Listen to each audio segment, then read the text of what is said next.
다음 철이랑 되니깐 걱정 말고 쫄지 말고 당당하게 자네 몸 걱정이나 해. 아무 생각 말고. 네, 알겠습니다. 졸음운전. 졸음 아니라 해. 잠깐 헛생각 했는갑다 해. 알았는가? 걱정 마. 위에서 벌어지는 거니까. 계좌 보내봐. 이것만 받아. 많이 못 줘. 나눠야 해. 3개 해서 3.5장 쓰기고 한 장은 울 성님 거야. 형님 돈 들어왔네요. 님 끝났어. 이 문자 내용들은 사조가 회사를 갈취하기 위하여 화인코리아의 회장과 대표이사 기사들을 이용해서 정보를 건당 뒷돈을 주고 거래를 했으며 고의로 교통사고까지 유발토록 시킨 증거물로서 두 기사가 문자를 주고받은 내용입니다.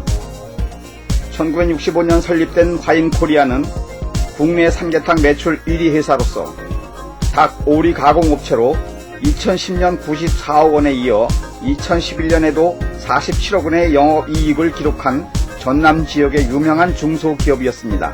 그러나 지난 2003년 조류 인플루엔자 AI와 금융위기로 부도가 났었으나 차츰 경영이 호전되면서 기업 회생 절차를 밟고 있었습니다. 그러던 지난해 1월 사조그룹 주진우 회장은 화인코리아 측에 채권을 매입해주는 형태로 돕겠다고 나섰고 그 과정에서 우호적인 채권은 물론 등기상의 주소지에는 사무실이 아닌 PC방이 운영되고 있는 자본금 1억 5천만 원에 2010년 매출액이 100만원밖에 되지 않는 에드원 플러스라는 회사를 계열사로 편입시켜 에드원 플러스를 통해 185억 원 상당의 화인코리아 채권을 매입했습니다. 따라서 사조그룹은 화인코리아의 금융권 담보 채권 66% 이상을 사들여 제1대 채권자가 되면서 화인코리아의 회생보다 파산을 통한 편법 인수가 주된 목적이기 때문에 채무조정을 통한 희생에 반대하고 화인코리아의 회생 절차 개시 신청을 기각해야 하고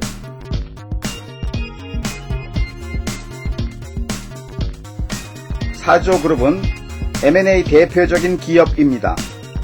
2004년에는 해표 식용유를 인수해 사조 해표로 2006년에는 대림수산을 인수해 사조 대림으로 2007년에는 오양수산을 인수해 사조 오양으로 2010년에는 22년 전통의 장류인 옹간해와 남부해물 인수한 바 있습니다.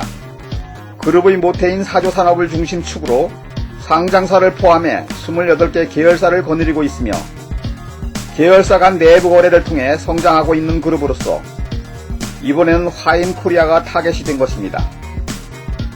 근본 화인코리아를 작업하는 과정을 보면 그동안의 타사 인수 과정의 수법을 가히 짐작해 볼 수가 있습니다. 다음은 화인코리아 최고 경영자 두 기사의 카톡 문자 내용입니다. 이들은 3월부터 회장과 사장 동선에 대해 정보를 주는 문자를 하기 시작하였습니다.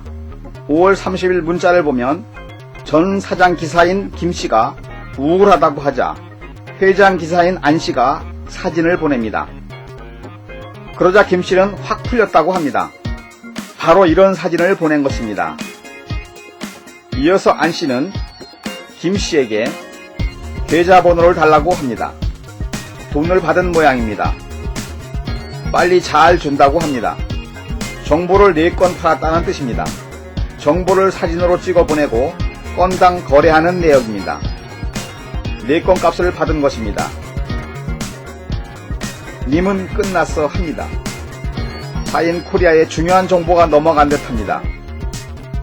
6월 26일 안씨가 김씨에게 사진을 찍은 자료를 메일로 보내라고 합니다.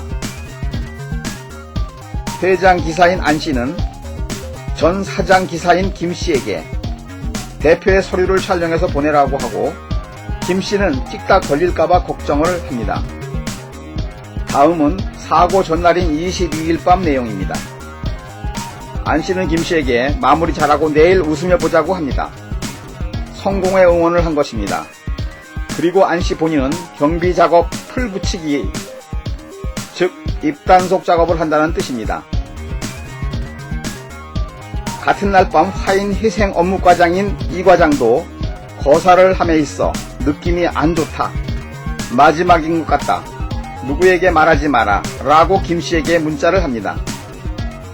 그리고는 그 다음 7월 23일 19시 10분에서 20분경에 전북 금산사 IC와 김제 IC 사이인 사조 인터그레이션 5km 지점에서 오플러스 승용차의 뒷좌석에 화인코리아 전 사장 최씨가 누워서 차를 타고 가던 중 운전기사 김씨의 졸음운전으로 앞차를 충돌하여 뒷좌석의 최씨가 사망 지점까지 가는 교통사고가 일어납니다.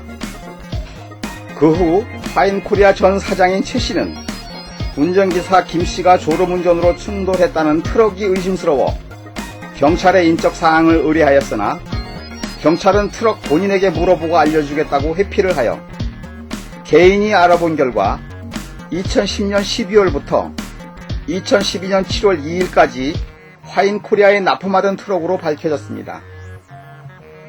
경찰은 최씨가 중상을 입었는데도 운전기사 김씨의 진술을 토대로 졸음운전으로 결론을 냈고 김씨가 보험 처리만 원했다면서 사고 접수조차 하지 않았고 사고 직후 회장기사인 안씨는 김씨에게 세 가지를 코치합니다. 첫째, 보험 처리되니 쫄지 말고 당당하게 하라고 합니다. 둘째, 위에서 벌린 일이니까 걱정하지 말라고 합니다. 셋째, 졸음운전이 아니고 잠시 헛생각을 하다가 사고가 났다고 코치를 합니다. 그러나 김씨는 이미 깜빡 졸았다고 했다 합니다. 사고 다음 날인 24일 안씨는 김씨에게 사고 대가 비용을 줍니다. 나눠야 하니 많이 못 준다고 합니다. 김씨는 8월 2일부터 회사를 그만두기로 결심을 하였고 안씨는 다시 생각해보라고 하고 김씨는 힘드니 놔달라고 하고 다음날 김씨는 전 사장인 최씨를 찾아와 사직을 하겠다고 했습니다. 그 후 김씨는 정모씨라는 후배한테 사진을 지우지 말라고 하였고 일 잘 보았는가에 대한 물음에는 꼬였다고 답을 합니다. 정모씨가 안씨에게 메일 보내는 역할을 대신했나 봅니다. 전 대표인 최씨가 눈치를 채고 따지기 시작했기 때문에 꼬였다는 것입니다. 또한 김씨는 사고 직후 보험사 신고 통화 중 외부 전화가 왔다며 실회에 거쳐 끊었고 누군가에게 문자를 받아가며 신고를 했으며 뒷좌석 중상 환자인 회사 대표 최씨에 대해서는 신고를 하지 않았습니다. 운전기사 김씨가 차에 보관했던 화인코리아의 주요 정보 자료입니다. 이처럼 이들은 계획적으로 회장과 대표이사의 행적과 각종 정보를 빼돌리고 교통사고와 관련해서는 충돌할 차와 공업사, 레카차를 미리 정하고 렌트카 회사에는 미리 암시를 주는 등 고의로 사고를 낸 것입니다. 따라서 운전기사 김씨가 누구인가 지시를 받고 고의적으로 사고를 냈다는 의혹이 짙어 교통사고의 배후를 밝혀달라는 진정서를 전남경찰청에 제출을 하였습니다. 그런데 무혐의로 내사 종결이 되었고 그 후 전화기를 찾아와 비교해보니 전화기에 저장된 사조 관련 자료를 없애고 그 자리에 엉뚱한 파일이 들어있었습니다. 수사의 권한이 부여된 전문경찰은 개인도 찾아낸 자료를 찾지 못했다는 것은 수사를 고의로 회피했다고 볼 수밖에 없습니다. 오히려 김씨의 스마트폰에 저장된 사조 관련 자료를 삭제하는 등 증거를 인멸하고 거짓말 탐지기 검사 결과 진정 내용이 입증되지 않아 내사 종결했다고 합니다. 이와 같은 내용들은 사조그룹이 화인코리아를 헐값에 매입하기 위해 벌인 일들로서 첫째, 유령회사로 하여금 주식을 사들여 주주 역할로서 악법을 이용하여 파산을 유도하였고 둘째, 화인코리아의 회장과 대표의 운전기사를 이용해 정보를 사들여 회생을 방해하고 셋째, 회생에 몰두하는 대표이사를 저지하기 위해 대표이사 승용차 기사를 이용해 사전 계획하에 고의로 사고를 유발시켜 살인을 교사하고 넷째, 경찰들은 무슨 이유인지 증거를 인멸해가며 사고 조사를 기피한 것입니다. 48년의 역사로 일으킨 화인코리아가 이렇게 폭행을 당하고 억울하게 쫓겨나게 이르렀습니다.